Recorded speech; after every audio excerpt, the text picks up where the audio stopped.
Hare Krishna, Krishna Krishna, Hare Hare. Hare Ramo, Ramo Ramo, Hare Hare. Welcome to everyone. And today is the third episode. And the last week, we covered the second episode. It was the part 1 of Vrindavan. Vrindavan has more than 5,000 temples. Of course, we can cover only very few of those places. There are several ways we can look at the Goloka Vrindavan.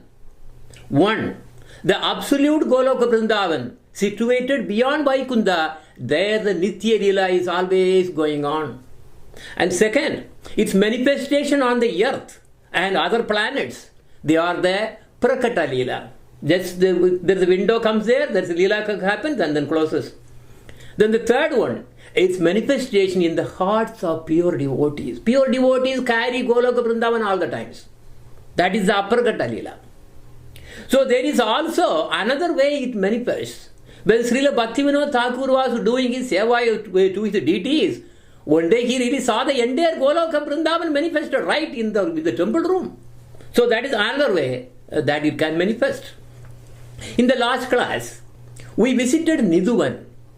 However, there is also another very similar holy place. It is called Seva Kunj. So it is situated next to our Gaudiya Math, that is called Gopinath Bhavan. You also must have noticed this special picture of Seva Kunj that I always use in my classes. You also see 4 manjaris there, 2 on each side. Who are they? They are our acharyas. For example, the one who you see on the rightmost is our Gurudev, Ramana Manjari. He is eternally serving there. And who is at the leftmost is Rupa Manjari. So there are other acharyas are all serving as manjaris there, but this is just a glimpse. So Seva Kunj means what?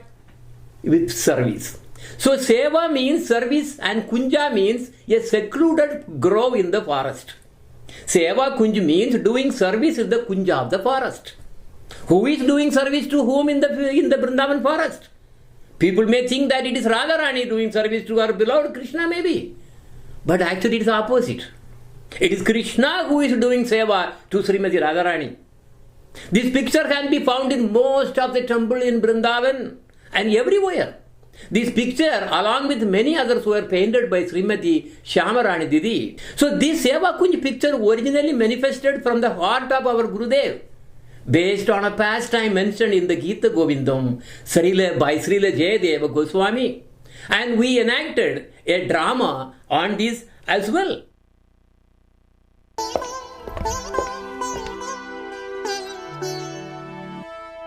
Smaragarana khandanam mama shirasi mandanam dehi pada pallavam udaranam. Oh Padmavati! Here you go. The Leela for today has started. So this picture, painted very recently by Srimati Shyamarani Didi, shows how a Kunja in Vrindavan forest looks like. We see gopis and manjaris. Radharani is a direct expansion from Swayam Bhagavan Krishna as Kaladini Sati. Gopis are the expansions of Radharani herself, and the manjaris are the maid servants of Radharani and gopis and Krishna. Gopas are the manifestations from Lord Balaram, a primary expansion of Krishna. And what about us? We are also related to Krishna. We can have different kinds of ways we have the sambandha. In a neutral relation, like Bhishma Dev, Prahlad Maharaj, so they all go to Vaikunta. In servitude, Hanuman and most of the jivas, they go to Vaikunta and Saket. And in Sakya Bhava, friendship, Gopas, Yadavas, etc., they go to Dwaraka. And in Vatsalya Bhava, parental mood, motherly gopis and Nanda Baba, Yashoda, all those, they all live in Goloka, outskirts of Vrindavan. But in Madhurya Leela, Paramar love, the young gopis involved, they live only in Vrindavan. That is the core of the entire Golok Vrindavan. So the spiritual realm called Goloka Vrindavan is full of amazing pastimes. They all compose unlimited music, songs and riddles. That's why if you see all these divine personalities when they descend to the earth, invariably they do so many poems and so many things they really do, because that is the nature in the spiritual world. Arts have very importance in the spiritual world. When gopis all came down to our planet Earth, we saw them all showing their expertise in all the 64 kinds of arts. But unfortunately, some of the profession that we do here, like medical profession, you don't, because it's actually only physical body. In spiritual body, in the spiritual world, there is no physical body. So they are out of job. Because in the realm, in the spiritual world, no birth, no disease, no old age, no death. And there is no concept of medicine or no concept of IT and all the nonsense that we are doing. They're all Maya. So what kind of pastimes that is going on in this picture? One, gopis and manjaris are singing, playing various instruments and dancing in the kunja. And Krishna suddenly enters into the kunja without notice. Radharani notices that her golden waist belt, Otiyanam, is missing. She makes a glance at Rajimanjari, who is none other than Raghunath Das Goswami, who used to stay very near to Radhakund in Vrindavan. And then Rajimandri is very special in immediately understanding whatever Radharani thinks.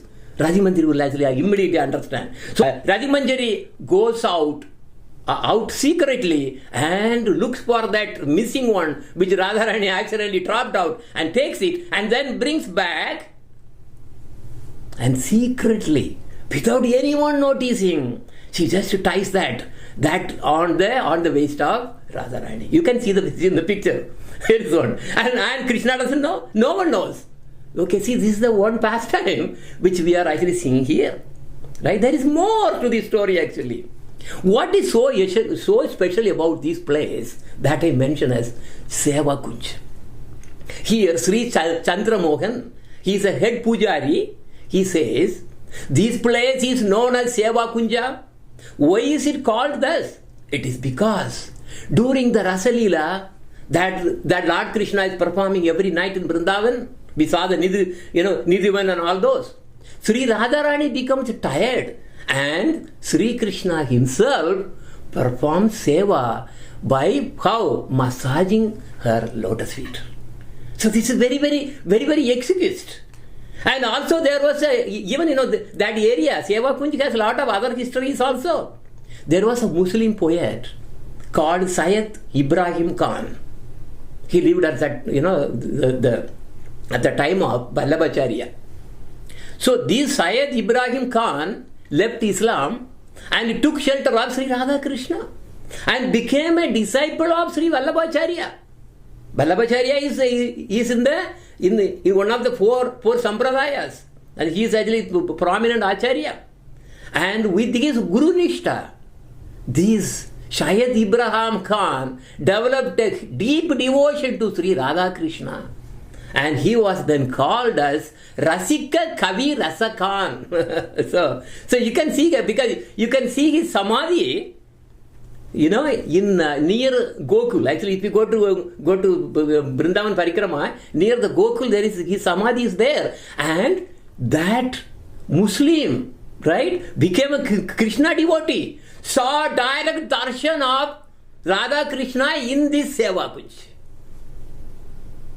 So he also had written 5 important books because he was a poet. Sujana Rakshana, 1, and Prema Vatika, and Dhanalila, Ashtayama, and a collection of padas. Padas means, rhymed couplets. Of these, the well-known is Prema Vatika. It means the treasure house or forest of love. So you see, look at here. Every soul has a relation with Krishna. All the religions and everything is only our problem. There is nothing like that. Eternal religion this is the eternal religion. So now we are at the end of this Kartik 2021. And this parikrama is still going on. That started on October 20th. I would like to share today a small memory of an incident related to our Gurudev. It happened at the Kartik time of 2010, just a year before Gurudev actually left this world. In fact, this particular pastime so happened to remind us that he is now about to leave. On that day, the head pujari, Chandra Mohan, that's what you are seeing on the slide. You see on the slide, he is from Seva Kunj, he is a head pujari. He came running with a plate of prasadam on his head to our Gurudev's place. He says this, okay? You have a, he actually later put that as in the YouTube also, in fact. You will see the reference on the slide, exactly YouTube details. You can see that. He's saying this. Of course, it's in Hindi. He says, I am a Sevaka of Radharani in the Seva Kunj. One evening, in the Seva Kunj, I put Sri Radha and Krishna to sleep and went home. That night, I got a direct order from Radharani. She appeared and said, my dear Saki, now called Narayana Maharaj, is nearby. You should go and give a plate of my prasadam to my Saki. Saki and Manjari, they are really interchangeable. So he again says, further he says, it was a direct order. I was so surprised. So in the early morning, I took the plate of prasadam from Radharani, from the temple, and carried it on my head and walked to the Gaudiya Math near Imlitala. When we go to Vrindavan Parikrama, it's all, depending on who are lucky enough to really to join us, it is near a place called Imlitala, and it's called Gopinath Bhavan. So he went to see Narayana Maharaj, our Gurudev. That you are seeing in the picture, who is my Gurudev. There, he is continuing. There I met Srila Maharaj and spoke to him. And they told him the whole Leela that took place. Then I gave him the plate of prasadam. Maharaj became so ecstatic and felt so happy. Maharaj also told me a lot about Seva Kunj from his heart. And I also told him about my realizations. Then his disciples tried to give me some donation, but I did not want any donation. I want only to serve Radharani. And I told that I went only to really fulfill my Radharani's command on my head. So Narayana Maharaj, okay, he continues. It's actually, I'm reading what he said. Narayana Maharaj then folded his hands and did pranam to me. And I also gave my Tandavat pranams to him. Everyone in Braj knows that Srila Narayana Maharaj is a very dear Saki, Manjari of Radharani. Actually, he is a dear devotees, everybody knows. They knows completely about him. Such a Gurudev that we have got.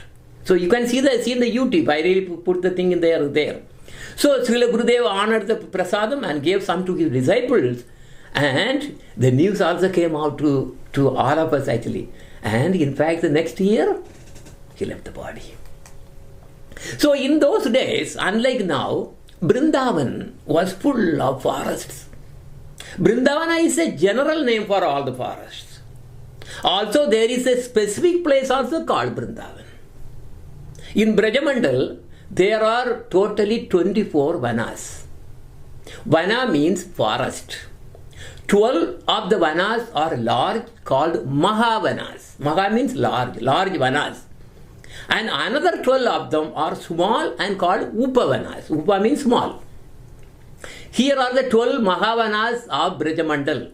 Madhuvana, Talavana, Kumudavana, Kamyavana, Bahulvana, Kokilvana, Bhadravana, Bandirvana, Belvana are called Bilvavana, Lohavana, Mahavana and Vrindavana. These are the 12 Mahavanas.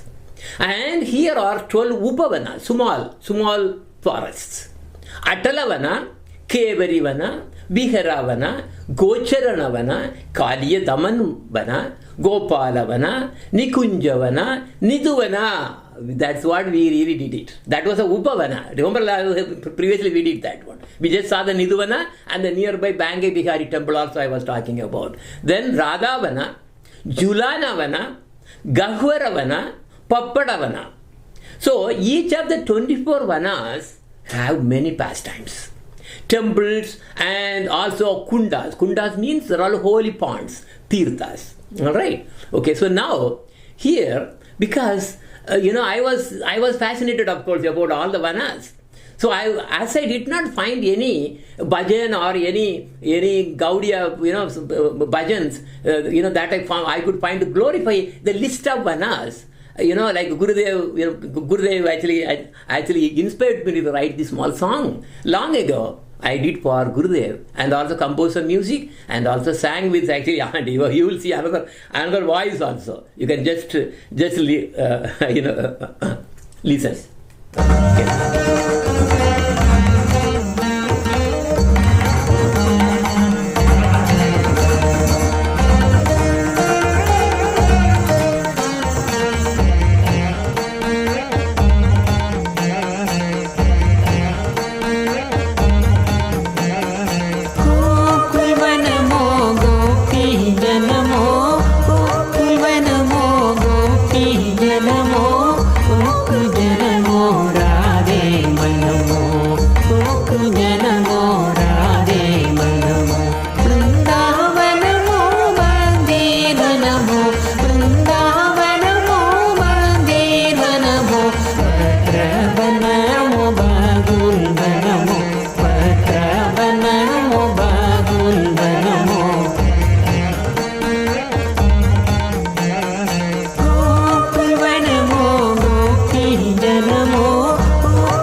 So now you know.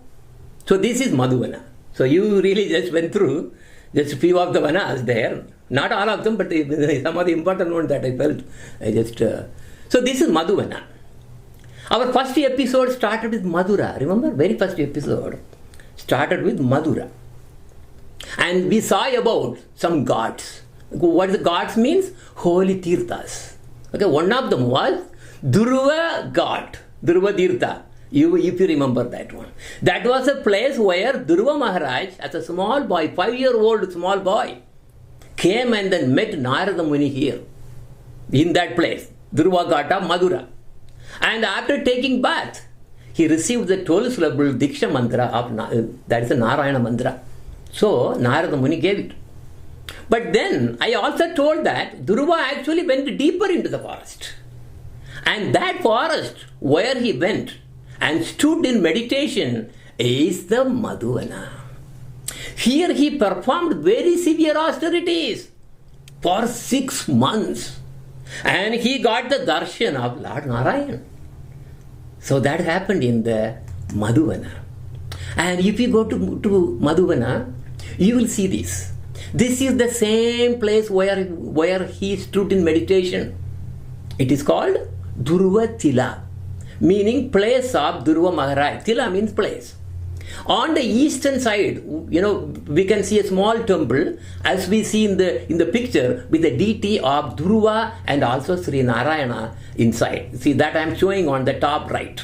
Okay, and now, of course, when we really go to Vrindavan forest, all the Vrindavan Parikrama, our Gurudev takes us every places and he tells all the things behind what happened and what happened. And now I am giving only a glimpse of you, not even a minute maybe. You can just hear.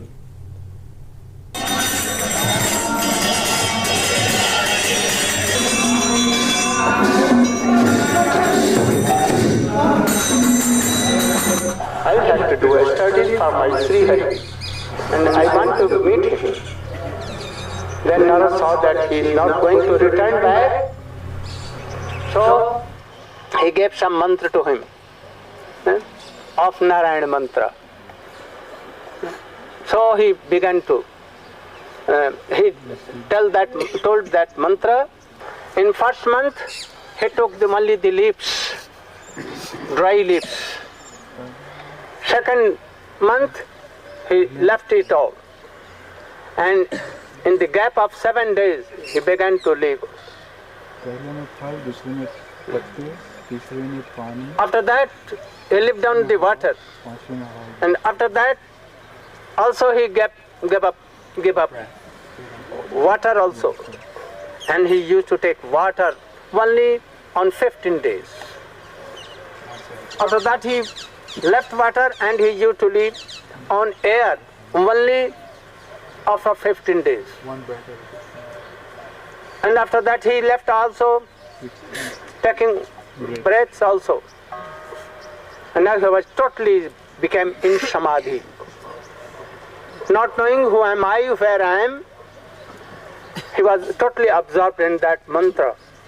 And at once, after 6 months, Narayan 400 came in his heart, and he opened his eye where Narayan has gone. He saw that, oh, Narayan is standing here. Then he began to pray. So now, did you hear how intense he actually meditated? Dhruva was actually awarded to rule over the kingdom for 36,000 years, because those days people lived for a long time. And then he was given Dhruva planet to reside. That is the Dhruva Nakshatra that we call, polar star. So the polar star is a place where he is living now. This polar star or Dhruva planet is not annihilated when the world is destroyed. That will still stay.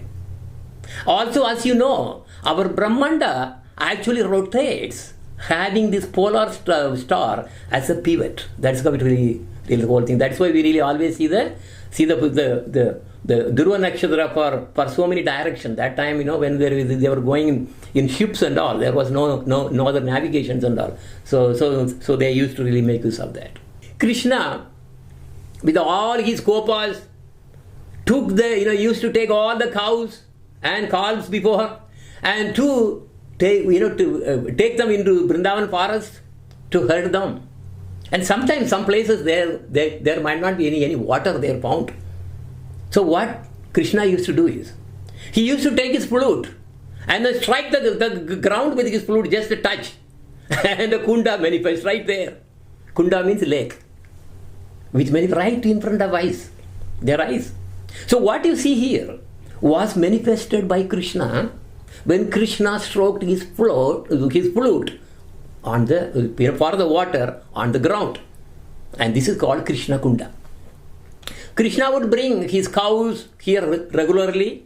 Afterwards, also they would really drink. All the cows used to drink water from here, and also Gopal, they used to swim here and play. I mean, it was all full of pastimes.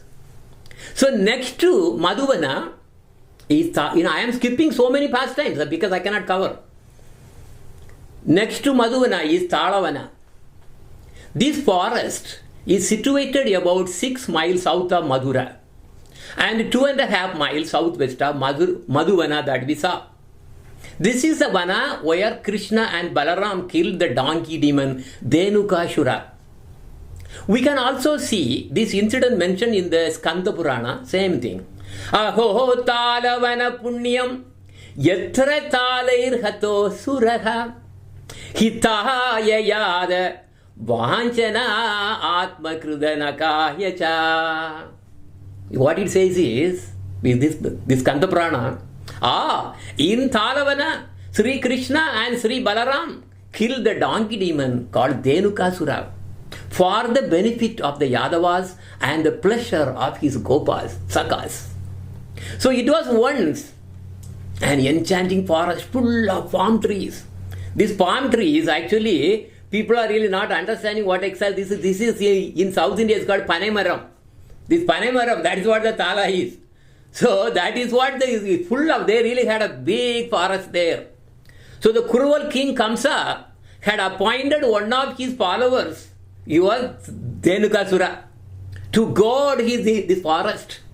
Only Maharaj Kamsa and his followers could enjoy this forest sweet tala fruits, Panambalam. So it was not allowed for the ordinary people. But this is a very healthy fruit. And in South India, only poor people used to eat that. But now no one is even eating it. Because that's why they are getting all the diabetes. Because Tamil Nadu is the world capital of diabetes. Why? Because they are not eating these kind of things. They really drink only Fanta, Coca-Cola, these kind of things. Anyway, one day, the Gopas were feeling very hungry.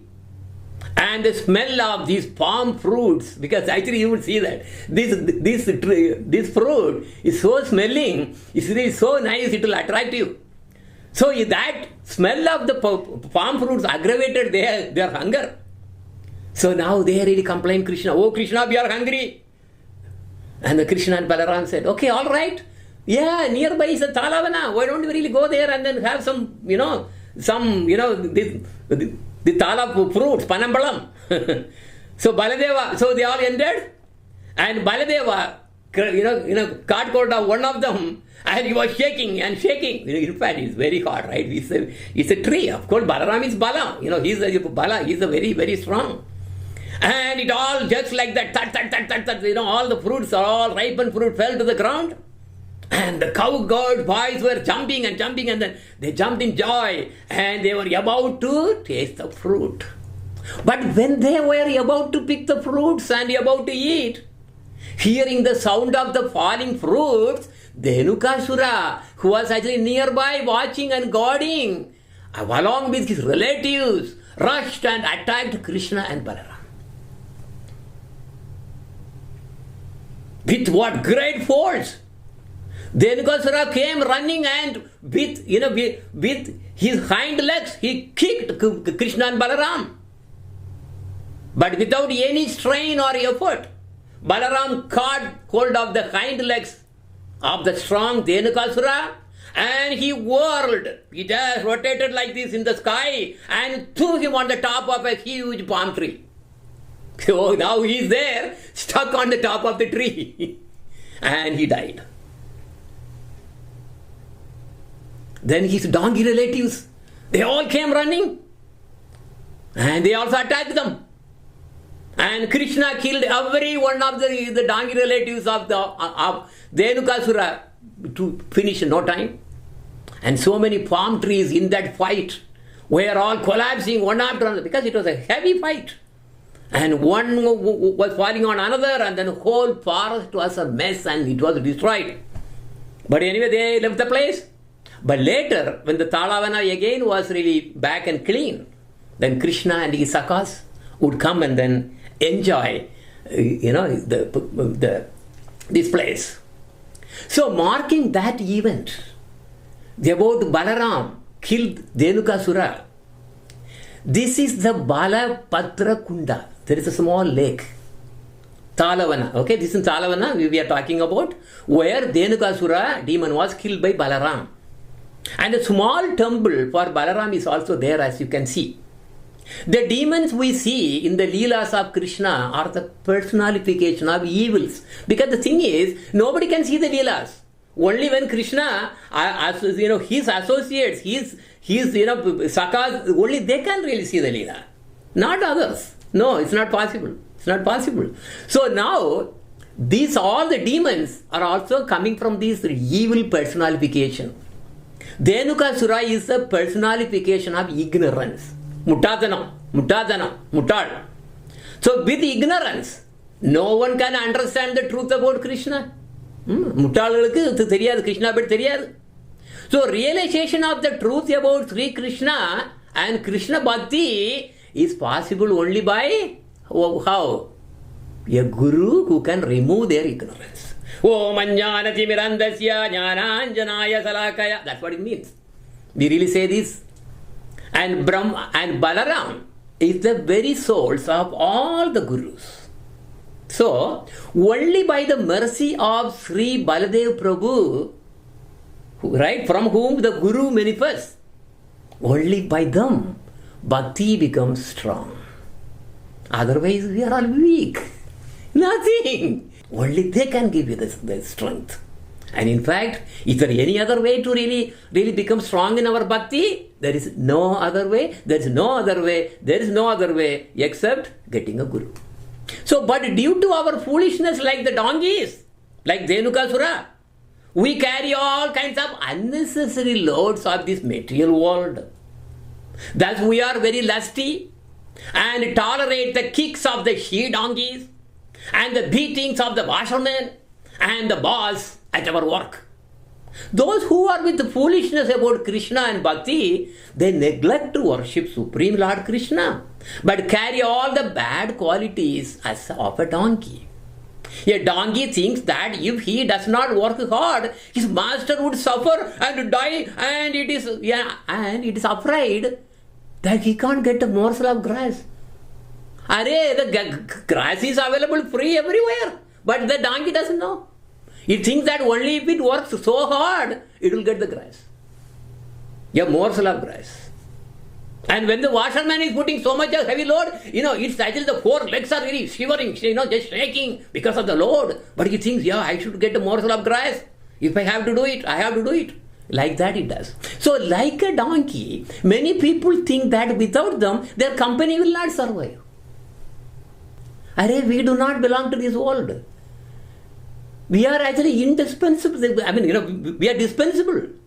Nothing.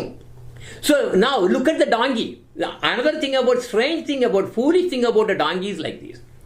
During the rainy season, when there is plenty of grass, the foolish donkey sees so much of grass everywhere around. And you know what he thinks? He thinks, he hasn't eaten any grass. All the things are left there and I didn't eat. So that is why so much of grass is left not eaten by him. And he worries so much, I didn't eat. Why I didn't eat, why? And now you know what he does? And because of this worry, he becomes lean and thin. And now what about the summer? The summer comes, there is no grass. Hardly any grass. So the donkey sees no grass at all and thinks that, what do you think? Wow, I have eaten all the grass. Wow, I will be definitely strong then. And that is why, he think that, okay, because I ate everything, there is no grass left. So he becomes happy and becomes fat. Look at the donkey. And we don't want to be like that, the Dhenukasura or any donkey like that. But anyway, besides several pastimes of Krishna with Gopas, this is Kumudavana. I want to just touch little bit on. And here in the Kumudavana, there is a temple called Garuda Govinda. This location is also connected with Lord Rama's pastime in Treta Yuga. When the serpents, if you remember the story, the serpents released by Meghanath on Lord Ram and also Lord Ram and Lakshman, that serpents coiled Sri Ramachandra and he became helpless. Helpless he was. He could not get out.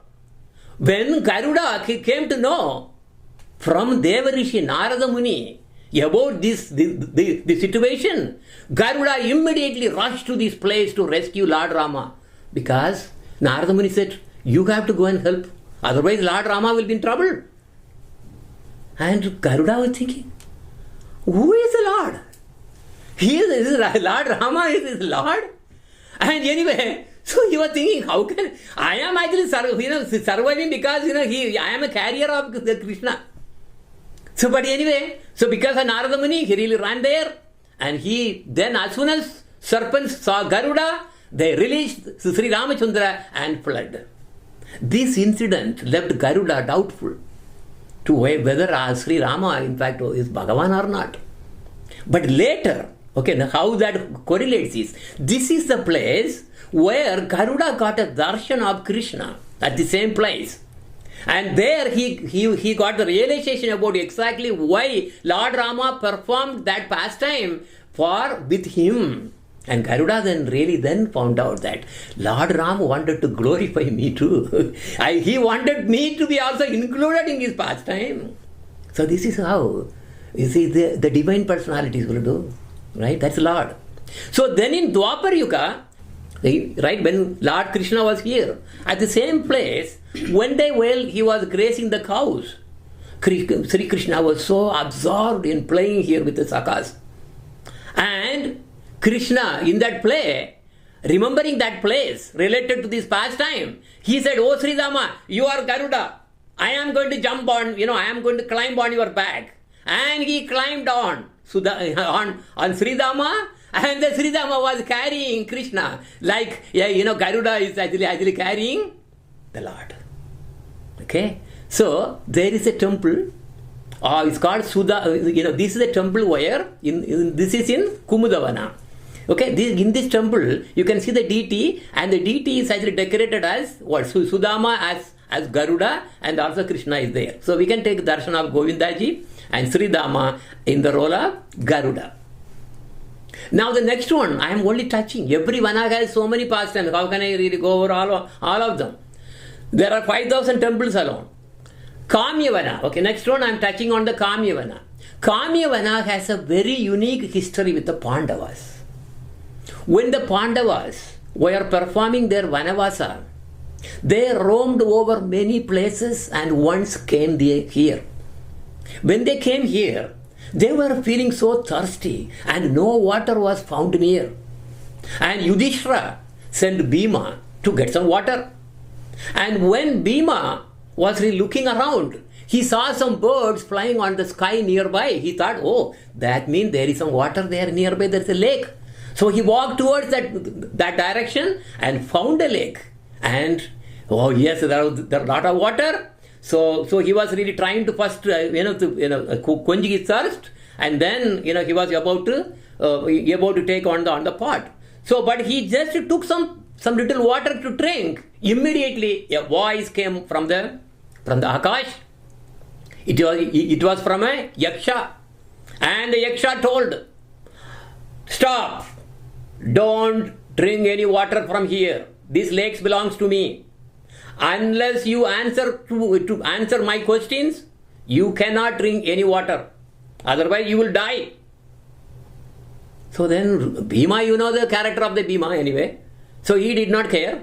So he ignored the voice, and he just took some, he just continued to. But before even he really drank, he just fainted and fell there. As his brother was not returning, Yudhishthira sent another brother, that was Arjuna, to see what happened to Bhima. And Arjuna also came here, and exactly same thing happened. And he also fainted there.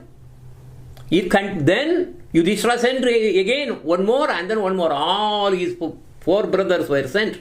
They did not return. With curiosity, Yudhishthira himself then went to the place and found that all his four brothers were dead. He was shocked.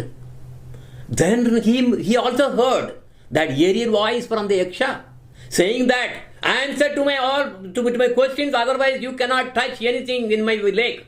It belongs to me. You answer to my questions. Only if we really answer right, you can actually take any water." So Yudhishthira said, "Yes, sure, I am ready to answer."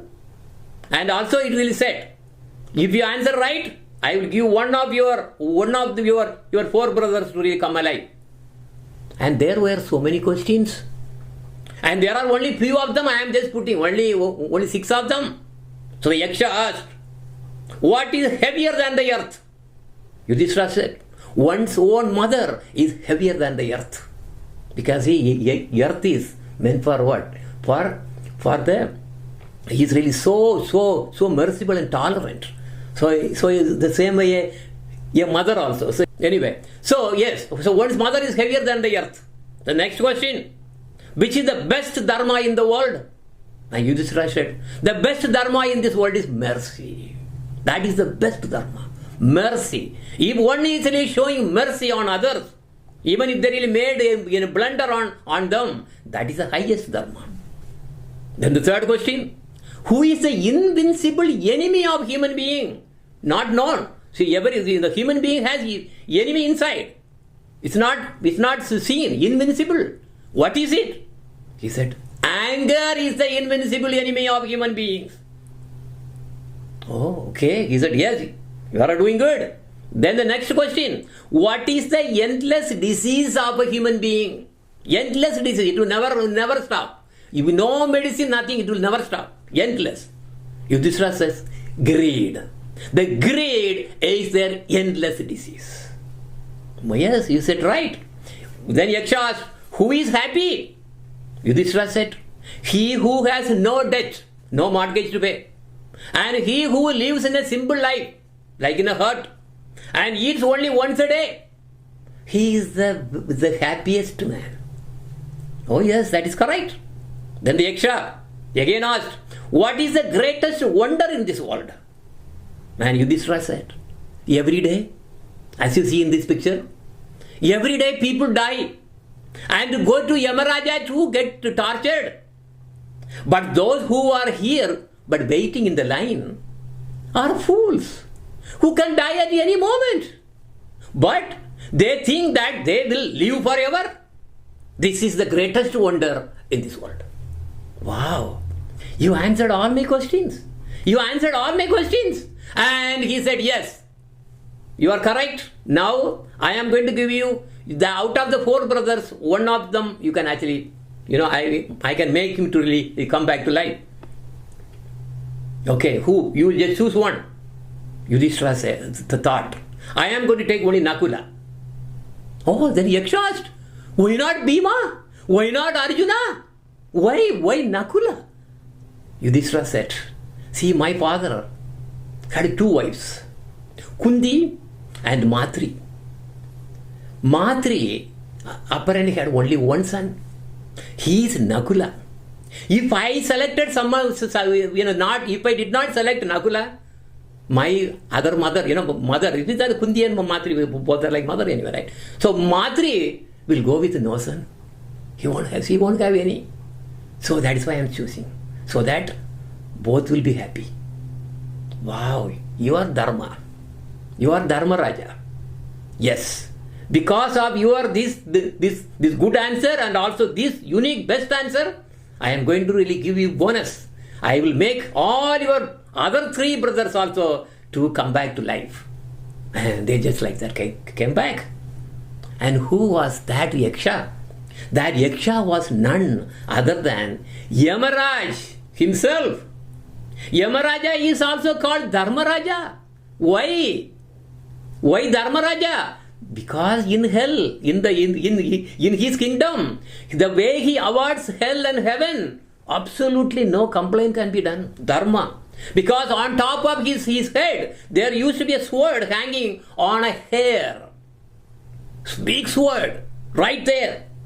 And what does it actually signify? If he goes against Dharma, then that hair will just break and the sword will come and then kill. This is how he is ruling. He is awarding hell and heaven. So, this Yamaraja is also actually the father of Yudhishthira. Remember Kundi, when he was really taking those the blessing tablets, right? So one of them was actually, he was actually praying to Dharmaraj. So that is why he is also called Dharmaraj. Okay. So he just wanted to, because then that Yamaraja told, I wanted to, because you are my son, and as a father I want to make sure that you are actually doing the Dharma correctly. You are following the Dharma very good. So this Kunda, which you see here, is called Dharma Kunda. You can go there. It's not poisonous. People are thinking that it's poisonous. Pandavas did not die because of the poisonous water, but by the will and power of the Dharmaraja, not poison. People don't understand. That's the problem. Some believe that Pandavas were in a place in South India called Chottavilai. I read about that. Where it happened? No, it has nothing to do with that. But it's not true. It's all bogus. People in South India, they make so much. Their worship is like that. Their belief is like that. I don't know how to correct. This is actually one of them. Anyway, next we'll move to Bahulvana. So Bahulvana is the most famous and beautiful place in all the Vanas. In fact, in this most famous, this Vana is where Radhakunda and Shyamakunda and all these surrounding beautiful, wonderful holy places are situated. Okay, on Bahulashtami, which really happened to really go there recently, is a tradition to take bath in Sri Radhakunda. It's a unique opportunity. On that day, you should not miss it. That is a unique opportunity. That day is Bahulashtami. Okay, so anyway, that came only about two weeks ago. And when Lord Chaitanya Mahaprabhu came here, he was so mesmerized by the beauty of this Vana. He became completely absorbed in ecstatic waves of prema. We will cover about Radhakunda and Shyamakunda and the surroundings as separately anyway. And Mahaprabhu did not bring any follower with him when he visited Vrindavan. Why? Because he wanted to be alone. He was crying piteously. So in this Vana, he wanted to cry freely because it was that Vrindavan is his own manifestation, his own place of all the Rasa Leela. So he was crying piteously in this Bahulvana. And he would run, and then there is deers. He will catch hold of the deers and by the neck, and he gazed at the he used to gaze at the face, the lotus face of the deers, and the deers and Mahaprabhu, they're all gazing at each other, and tears just flow from their tears. This is how Mahaprabhu enjoyed, because he was in real Vrindavan. And the same thing with the Vrindavan birds. Only the most fortunate souls can be born in Brajmandal. Birds, animals, plants, they are all fortunate. You are not seeing the thing deeper. Never think that they are ordinary. Even the monkeys, you will have monkeys all over the place. If you really, especially you happen to have your glass bearing, if there is a monkey, you finished. You immediately come and take it. But anyway, they are all Brajavasis. They are all Brajavasis. They are all residents of Vrindavan. And these glorification of Vrindavan, there is a separate book called Vrindavan Mahimamrita, written by Srila Prabodhananda Saraswati. So I really talked about that. He wrote 100 chapters. Out of that only we have 17 chapters or something are there. So again, I am just putting one. Divya Kavya Natakadi Patasila Sarika Kira Brunda Sundareti Manju Kunja Mandire Divya Branga Gunjitena Ranjiteti Mohane Kokiladi Kojitena Pujitena Gitili. Vrindavana is saturated with the pleasing sounds of humming bees as well as male and female parrots, expert in reciting divine prayers and topics. It is filled with the sounds of various songs, musical instruments, and charming cuckoos.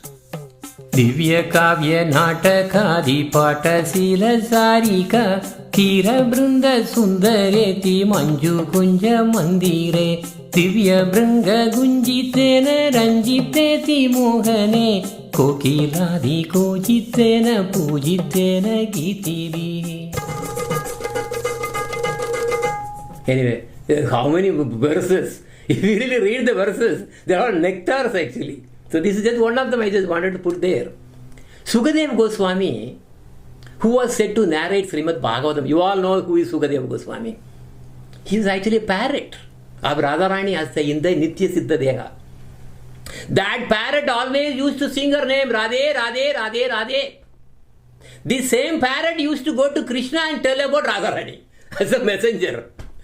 So 5,000 years ago, when the Prakata Leela of Sri Radha Krishna was about to close, Radharani instructed her parrot to stay behind and narrate Srimad Bhagavatam. Radha Krishna, all the Gopis, Gopal, they all left the planet. But then he instructed, Radharani instructed her parrot, who is that? Sukadeva Goswami, to stay there. Why? Even though, the parrot did not want to stay, because, it was lamenting, I want to be with you, I want to be with you. But Radharani was preparing for the forthcoming event of Parikshit Maharaj, and hence asked him to stay. This parrot then heard Srimad Bhagavatam, right, again from Lord Shiva, and then flew to Vedavyasa, and she was the one who was reborn as Sukadeva Goswami. Anyway, I don't want to get into that detail now. When Lord Chaitanya Mahaprabhu visited Bahulvana, he saw a male and a female parrot called Sukha and Sari. Okay, there are two birds, two parrots. Okay, they're very strange. They were sitting opposite to each other on the branch of a tree. And Lord Chaitanya Mahaprabhu was just sitting and taking rest there actually. And there is a dialogue. There was a dialogue going on between these male and female. You saw in the verse, remember? All the birds and everything, they all sing. And in their own language, we cannot understand. That's the problem. So now, what was going on? There was a loving quarrel going on between these two parrots. About what? What was the topic? The topic was about Sri Radha Krishna. The Sukha, the male parrot, was boasting that Krishna was the best. But sorry, the female bird was arguing, no, Radharani was the best. So as being the Supreme Lord, Lord Chaitanya Mahaprabhu was able to hear what is going on. The most interesting talks. This is documented in the Chaitanya Charitamrita also. For example, Sukha says, my Krishna is Madana Mohana, the enchanter of the Cupid's mind. Then the Sari says, yes, he is, but only as long as my Radharani is at his left side. Otherwise, he is just a Madana, a Cupid, nothing else. So whatever these two parrots were talking, we made a Jugalbandi drama years ago. I think it was 2014. So just an edited version. You see that? That will be end of our program for today. There you go. And you can watch this trimmed, and this is the edited one. So this is basically the represent what exactly those two parrots were talking, and we are presenting that as a Jugalbandi.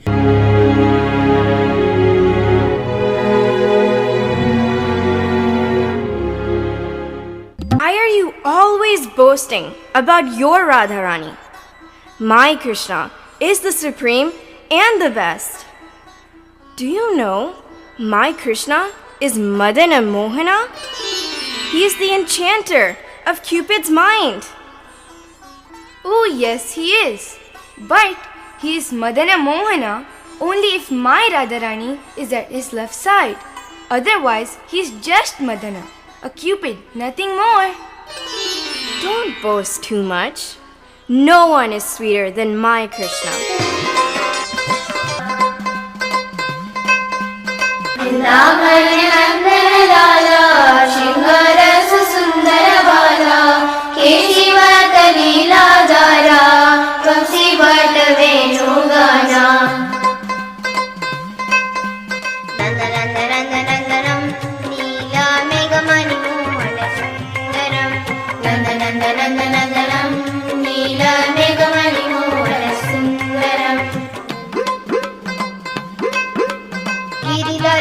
Giridhari पीतांबर पट्टधारी गोवर्धन वनधर श्रीहरि गिरिधारी वंशीधारी पीतांबर पट्टधारी गोवर्धन वनधर श्रीहरि वलय सुंदर गोलोक नंदन गोपी जन वल्लभ वृंदावन नंदन लाला श्रृंगार सुंदर बाला केशिवत लीलाधारा वंशी what वेणुगाना. My Krishna lifted that humongous Giriraja just by his little left finger. Do you know how powerful he is? Oh, yes, he is. Tell me, where did he get his power from? My Radharani gave a very tiny portion from her power to your Krishna. Otherwise, how can your Krishna lift even a leaf? My Radharani is the best.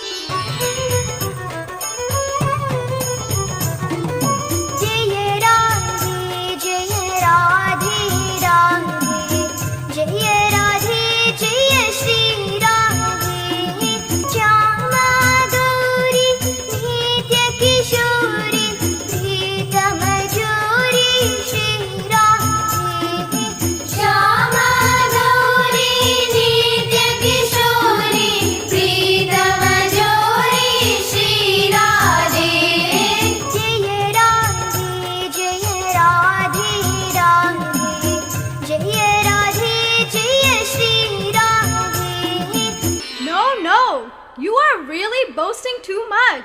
Do you know that my Krishna is a beautifully shining moon? So what? My Radharani is the trap that captures that moon. Because she's so beautiful, your moon simply slips into her trap without any effort. Your Krishna is so weak. No way! Do you know my Nandanandan Krishna is the life of the entire universe?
Without my Krishna, there is nothing, no life in the universe.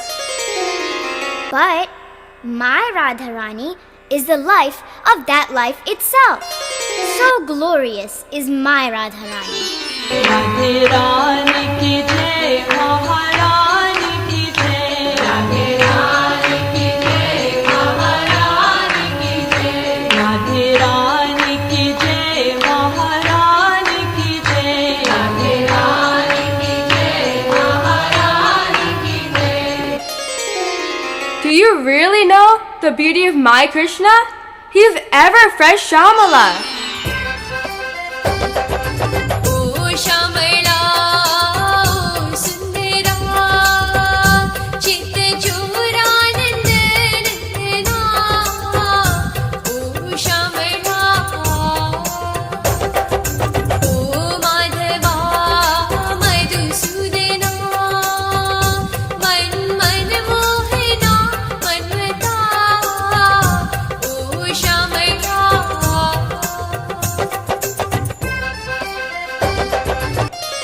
My Krishna's head is very beautifully decorated with a nice peacock feather.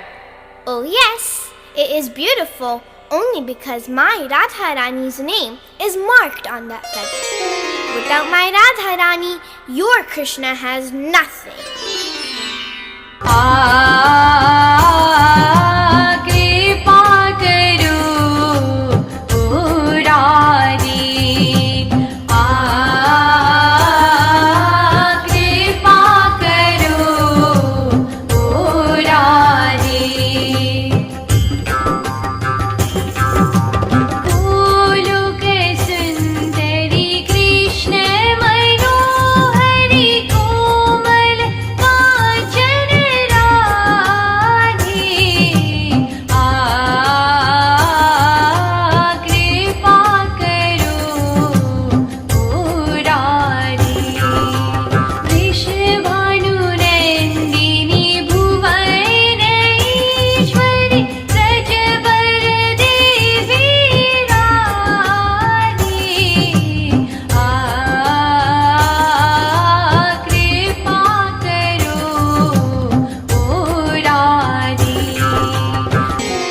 know how nicely that peacock feather is leaning to a side, looking even more beautiful? Yes, I know it, but do you know which side it is leaning to? Yes, I know, to the left side. Yes, because it wants to bow down at the lotus feet of my Radharani, who is at the left side of your Krishna. Okay. Why are we arguing like this? Let us all settle our disputes. They both are our lives. Let us glorify Radharani and Krishna together.